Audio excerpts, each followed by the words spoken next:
where we started doing in savings. I'm so proud of this because since we started, we have never, ever, nobody ever. And I think you should be knowing this, that we don't receive cash, we don't receive any money. Money must go direct to the accounts in Kenya. And that's how we even started the SACCO. We don't receive money because I know people are confused. Sometimes they would ask you, what's the difference between a SACCO and what's a SACCO?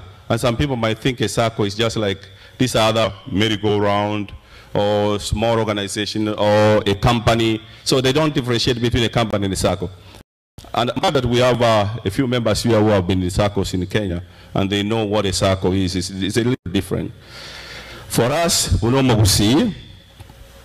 an idea of starting this, and I think SACCOs have been started before, here even in Texas, in other cities, but they never materialize because of the nature of the greedy, where people get people's money and start embezzling that money, and then we start forming groups. So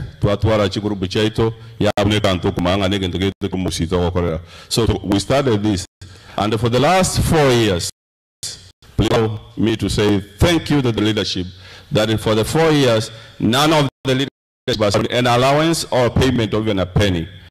They are volunteer, and they are giving back. The time that I put there is giving them back, for sure. Like Dr. Ongaki, who is now handles the treasury, he works sometimes, he burns soil for us to try to make sure we are in compliance with the ministry. We are being audited at the same time the ministry and they look at our reports and make sure they're okay with those reports. So you can, please, can we give a round of applause to all those leadership we have? Because they have never asked us for the leadership of entire Madam Chelusa. I have the board members here, all of them, they will have time to say one word, but I appreciate what they are doing. Nobody appreciates you more than me because I also know how much we put in and how much I've been putting in. And we'll continue working for you. We are not asking even for allowance at the moment. We'll continue working for you for the 4 years. So as I said, the membership of the investment, when we were there last year, because the investment started later, the SACCO started 2020, the investment came a year later. The investment is celebrating the 3rd year, the SACCO is celebrating the 4th year. So the investment membership last year was around 80. Now we are talking about 200 members. So we are growing. That's a good percentage. I said we're going about 20% for every growth. That shows how serious we are. We are a very small group, but very serious. Let me highlight the financial status of both the SACCO and the investment. The SACCO, last year, I'm doing this in a comparison so that you see the growth of where we were and where we are and where we are going, the projections that we have done. The report will be detailed. It will be online for all our members. And I think the treasurer will also give his report here. You will see how we have grown. Last year, we were talking about 40 to 45 million in the SACCO in terms of assets. Now we are talking about 70 million in terms of assets. We are growing so fast. You see how the difference. So we are looking at 100 million becoming in the next year when we do the AGM in 2035. And now we'll be at power where all those other SACCOs. Remember when I said we changed, the ministry changed the regulation where SACCO came in to regulate SACCOs, but they were regulating SACCOs that have asset base of about 100 million and above. To throw out SACCOs of the diaspora SACCOs are regulated by SACCO regardless whether your asset is 100 and above or below 100. So we are regulated by SACCO regardless of what the value is at the moment. So you have seen the difference where we have grown. The investment last year, we were talking about, the range was around 70 million, but now we are talking about 135 million in terms of assets in a short of three years. And you see where we are going. The projection now we are talking, we are playing a big league, right?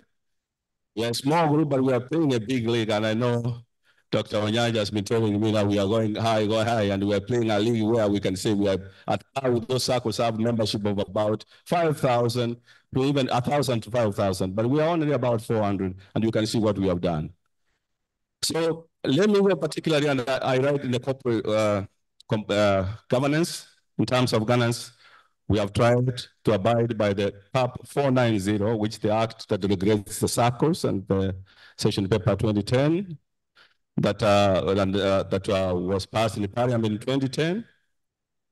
And we have worked as per the guidelines provided by SASLA, and we have filed our returns in time, and we have also gotten a good feedback from SASLA.